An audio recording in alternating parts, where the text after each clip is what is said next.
안녕하십니까, 피터 신부입니다.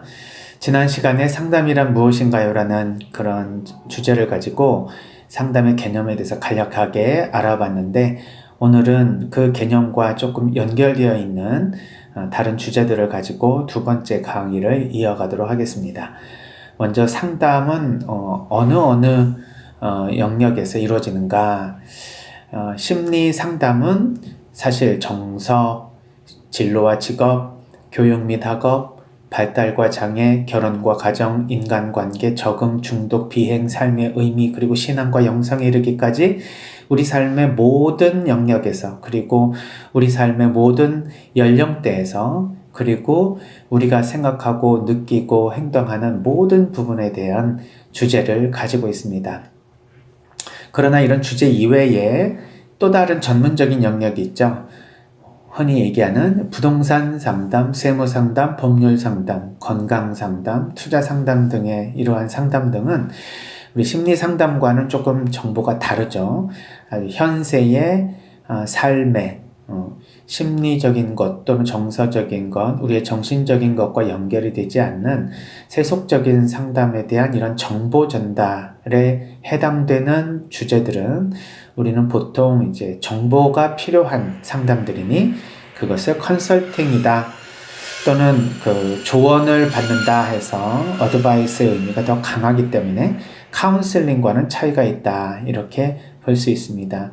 그래서 우리의 이 내적인, 정신 내적인 부분, 그리고 사람과 사람 사이의 관계, 그리고 삶의 모든 영역에서 우리가 생각하고 느끼고 행동하는 모든 것들은 상담의 영역이 된다, 이렇게 볼 수 있습니다. 이제 상담과 그럼 심리치료, 어떤 차이가 있습니까? 이 질문에 대해서는 학자들도 그렇고요. 또 일반적으로 모든 사람들도 틀리다라고 생각하는 사람도 있고 또 같다라고 생각하는 사람도 있습니다. 그러니까 나름대로의 어떤 특별한 개념 차이가 있기는 하지만 또 공통된 개념도 있다는 얘기겠죠. 어느 관점을 중심으로 생각하느냐에 따라서 차이가 있다, 차이가 없다, 이렇게 말할 수 있지만 그 기준이야 정석이 있는 것은 아니죠. 그래서 다양한 관점이 있다, 이렇게 정리해 볼 수 있습니다. 일단 심리상담과 심리치료를 같은 의미로 보는 관점은 코리와 같은 학자들이 주장하는 관점인데요. 이때 상담자는 카운슬러고 그리고 사이코테라피스트다. 즉, 이 상담은 어떤 그 심리치료와 명확하게 분리돼서 뭔가를 다루는 그런 활동이 아니라 우리의 삶에 대한 이야기를 하다 보면 일반적인 우리의 관계며 성장 또는 여러 가지 삶의 이야기들을 함과 동시에 그 안에 녹아있는 우리의 정신적인, 심리적인 문제들도 같이 이야기를 하게 되지 않겠느냐. 그러니까 어떻게 병리적인 부분에 대해서만 우리가 심리치료라고 이야기를 하게 되고 또 일상에 우리의 이야기를 하는 것은 상담이라고 해서 완전히 구분할 수 있겠느냐.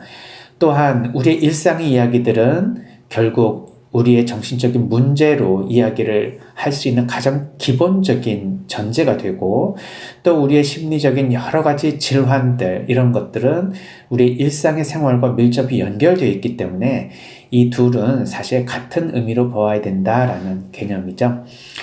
인간의 정신과 육체를 구분할 수 없듯이 상담의 주체와 주제와 심리치료의 주제를 명확하게 구분하기가 어렵다는 관점입니다.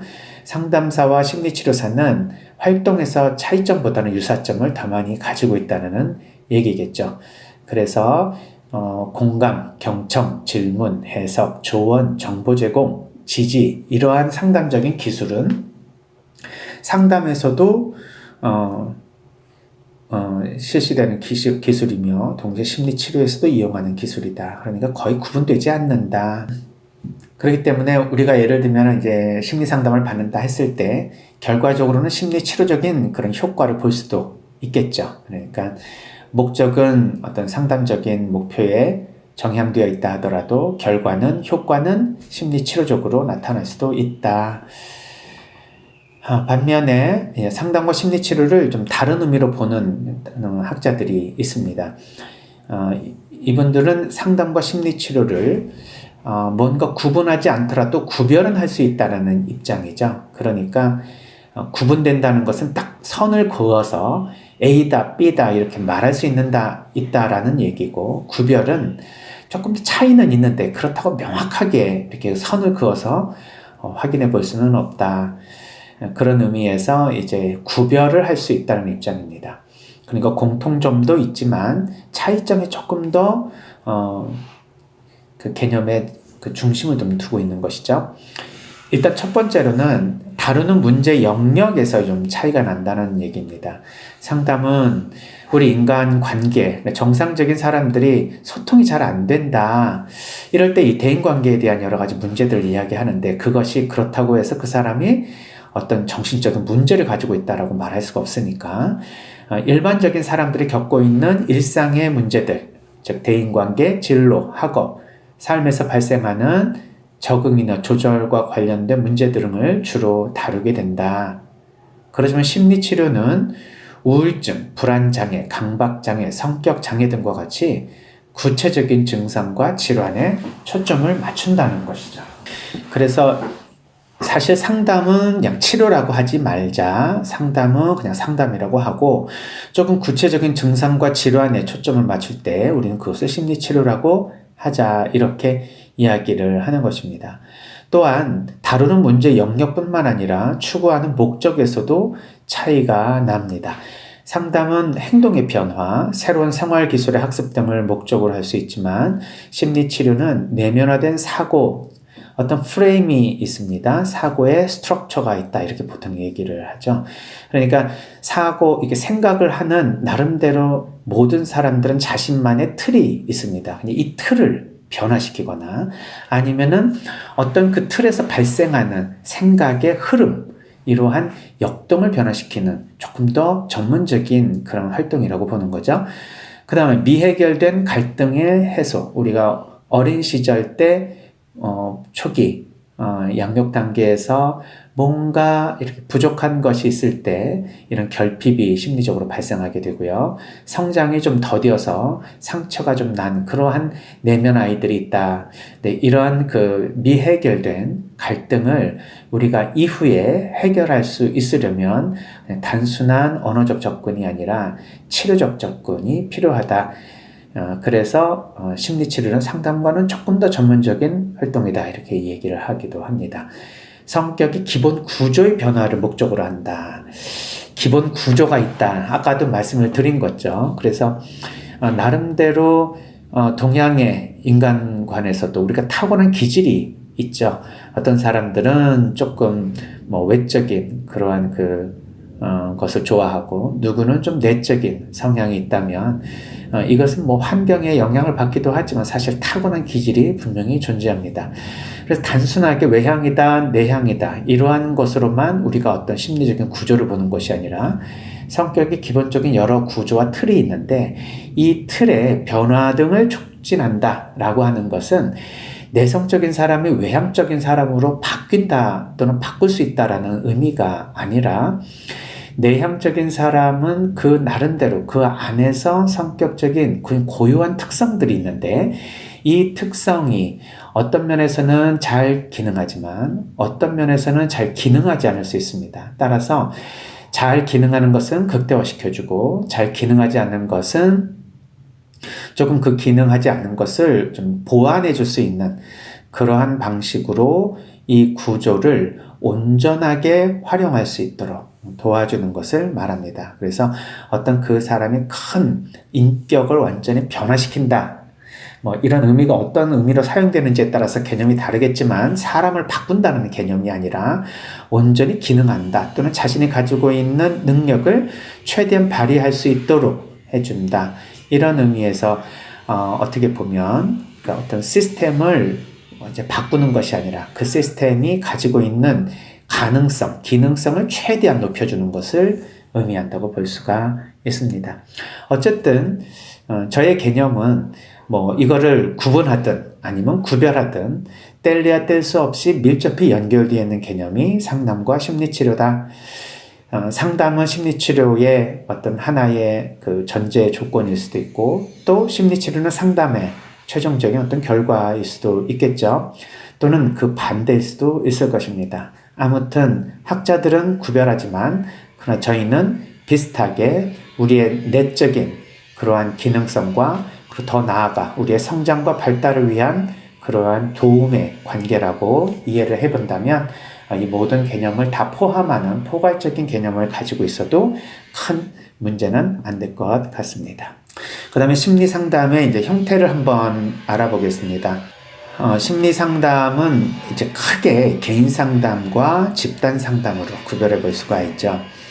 우리가 흔히 얘기하는 상담, 그러면 일단 이 면대면 1대1의 상담자와 내담자가 만나서 하는 개인 상담을 의미합니다.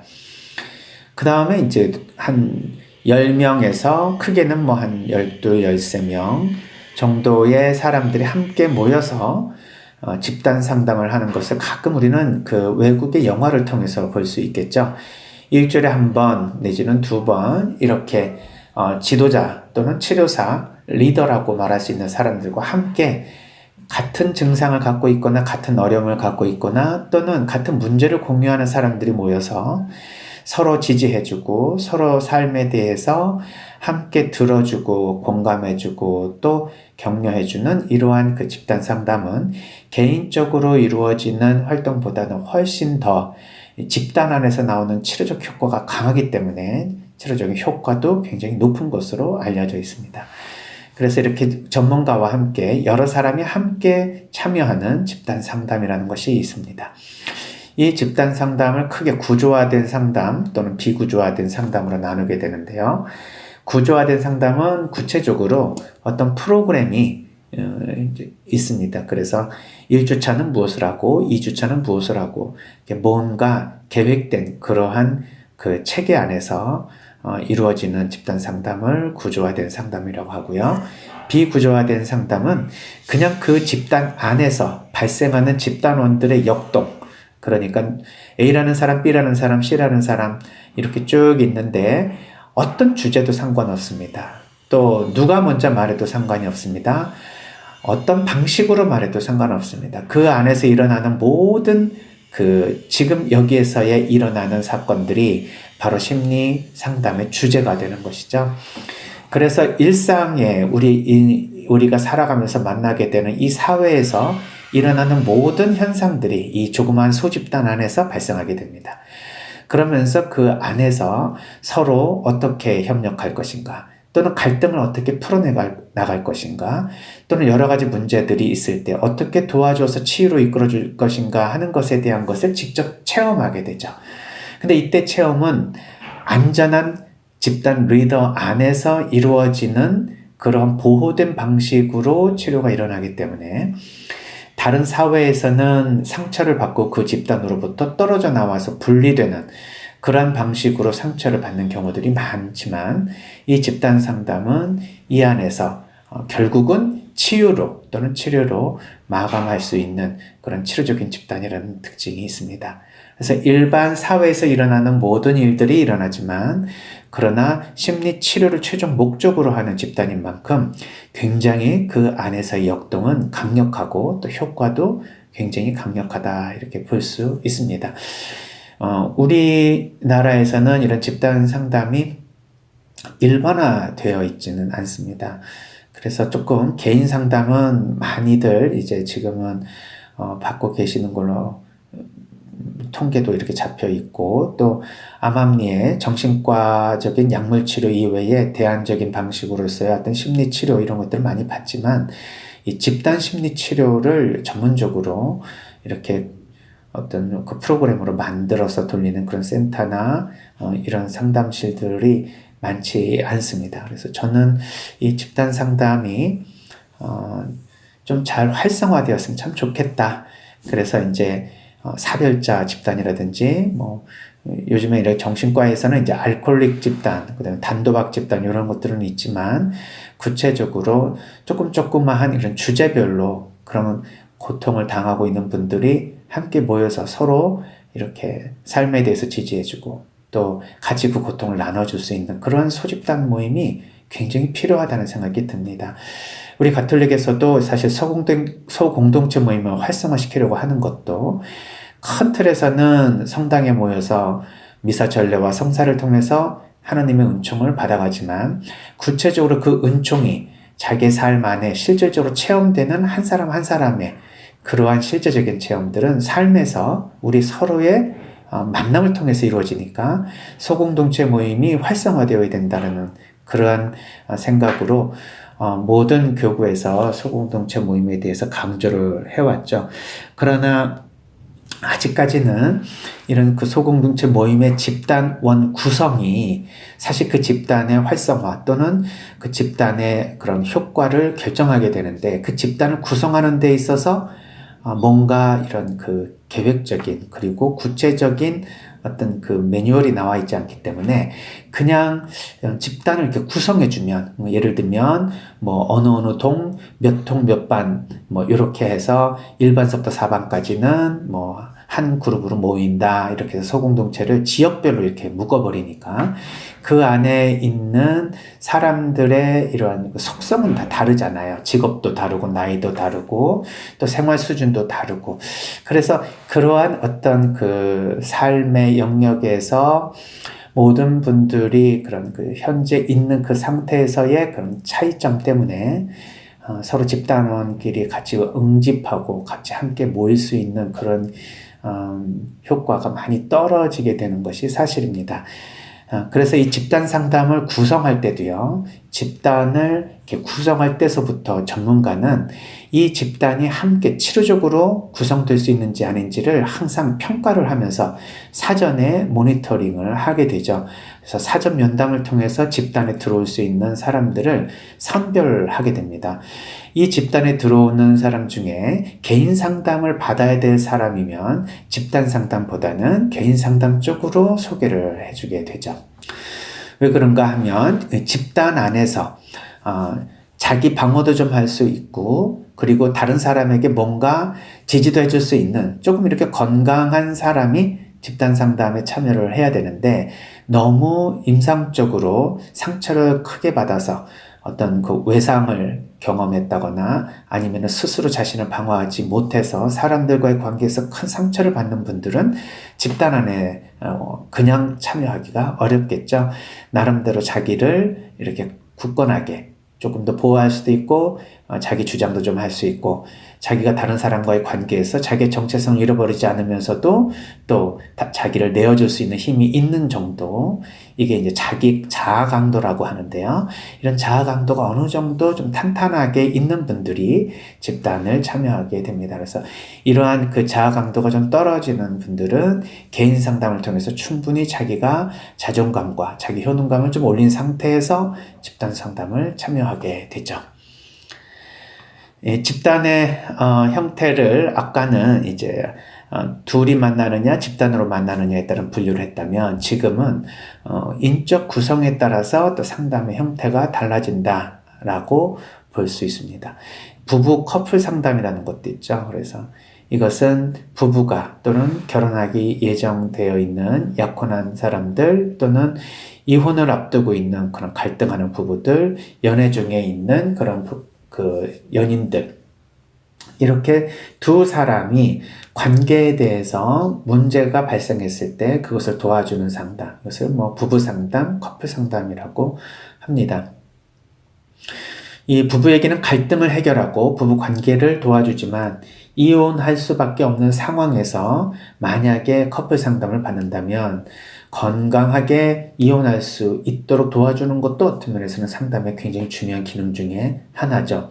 물론 이혼 상황에서 무조건 헤어지는 것이 상책이다 이렇게 볼 수가 없으니, 왜 이혼할 수밖에 없는 상황까지 그 상담으로 왔는지 이것을 한번 살펴보면 결국은 그 이혼이 아닌 다른 방식으로도 결혼 생활을 계속 유지할 수 있다라는 것, 그것을 알게 되면 서로 지금까지 둘이 노력했지만 기능하는 방식으로 노력하지 않았기 때문에 그렇다는 것을 알게 되면 이제 새로운 희망을 가지고 부부 관계를 시작할 수 있습니다. 그러니까 이 부부 상담은 사실 이제 부부의 그러한 그 안녕, 행복뿐만 아니라 자녀들의 어떤 그 인생이 달려있는 그 중요한 문제이기 때문에 항상 이렇게 개인의 행복만이 아니라 가정의 행복까지도 전체적으로 고려하는 굉장히 좀 포괄적인 여러 가지 접근들이 필요로 하는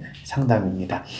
그러나 만일 정말 이혼밖에 답이 없다, 또는 이혼이 함께 사는 것보다 훨씬 더 중요한 그러한 그 건강의 원천이다, 또는 그렇게 해야만 서로에게 도움이 된다라고 했었을 때는 이혼 이후의 상황에 대해서 잘 대처할 수 있도록, 그리고 건강하게 이혼할 수 있도록 이렇게 도와주는 것도 때로는 상담의 기능입니다. 건강하게 헤어진다는 게 뭘까요? 서로 원수가 져서 헤어지거나 원한을 가지고 평생을 상처로 살아간다면 이것은 헤어져도 문제고 같이 살아도 문제이겠죠. 그래서 어떻든 간에 결과와 상관없이 갈등은 항상 상담적 접근을 필요로 한다, 이렇게 볼 수 있습니다. 저희 개인적인 경험으로 보면 이혼을 하겠다고 오시는 분들의 그런 그 대부분은 이혼밖에 답이 없다고 해서 결국은 그 이혼을 하려고 하는 것이지, 이혼을 하고 싶어서 이혼을 하려고 하는 경우는 많지 않습니다. 그러니까 해도 안 되고 어떻게든지 참고 노력해봐도 안 됐을 때 결국 마지막 선택으로 이혼을 하게 되는 거니까, 그 마지막 선택 바로 전에 상담적 접근을 한 번이라도 좀 받아봤으면 좋겠다, 이렇게 권유를 드리면 그런 방법이 있었느냐 하고 물어보시는 분들이 꽤 많습니다. 그러니까 아직도 우리나라에는 이러한 그 두 사람만의 이런 문제를 누구 전문가 앞에서 이야기한다는 게 굉장히 참 어려운 일이고, 또 그런 도움이 있다는 조차도 잘 모르는 경우들이 많이 있습니다. 지금 우리 상담이 되게 보편화되어 있고, 또 부부치료, 부부상담 이런 얘기들도 처음 듣는 단어는 아니라 하더라도 어떻게 우리의 이 문제를 상담자가 이렇게 저렇게 몇 번 들어서 이래라 저래라 한다고 우리가 해결이 되겠는가라는 생각에서 상담을 받기를 되게 어려워하시는 분들이 계시는데, 저희가 이제 상담이 무엇인가에 대한 개념에서 말씀을 드렸듯이 상담은 코칭이나 또는 컨설팅의 기능을 갖고 있지만 그게 다가 아니라는 것이죠. 때로는 두 사람이 협력하고 싶고 또 서로 자신의 변화를 이루고 싶지만 뭔가 자존심에 걸려서 먼저 움직이지 못할 때 그런 명분을 때로는 이런 상담적 접근을 통해서 찾기도 합니다. 참 신기하죠? 두 사람이 화해하고 싶은데 예를 들면 명분이 없어서 자존심에 상처가 나서 누군가 먼저 움직여주기를 바란다 했을 때 누군가 다른 사람이 제3자가 개입이 되어서 명분을 제공해주면 서로 또 좋은 관계를 이룰 수 있는 것처럼, 때로는 우리의 관계는 두 사람만이 문제가 발생했을 때 세 사람이든 네 사람이든 이렇게 함께 누군가가 연결이 되면 오히려 더 수월하게 문제가 해결될 수도 있습니다. 그러니까 우리가 좀 부끄럽게 자꾸 생각하지 말고, 이 부부의 문제나 가정의 문제는 사실은 창피한 문제가 아니라 누구나 겪을 수 있는 문제고 또 보편적으로 발생하는 문제입니다. 그러니까 그것을 너무 공개하기 두려워하거나 또 수치스럽게 생각하지 마시고요. 함께 이렇게 전문가의 도움을 좀 받으면 그래도 안 받은 것보다는 나을 수 있다는 것, 그래야 우리가 마지막까지 최선을 다해서 노력했다는 말을 적어도 하지 않겠습니까? 그러니까 최선을 다했는데 도저히 안 돼서 이혼합니다 라는 말은 마지막 전문가의 도움을 받았느냐라는 질문으로 다시 한번 생각해 보시기를 바라는 마음에서 이런 말씀을 드렸습니다. 오늘은 심리상담이란 무엇인가요? 라는 질문에 대한 두 번째 시간으로 심리상담의 형태에는 부부 커플 상담이 있다는 내용까지 말씀을 드렸습니다. 다음 시간에는 가족 상담에 대한 내용부터 다시 말씀드리도록 하겠습니다. 오늘도 강의 들어주셔서 감사드립니다. 좋은 하루 되십시오.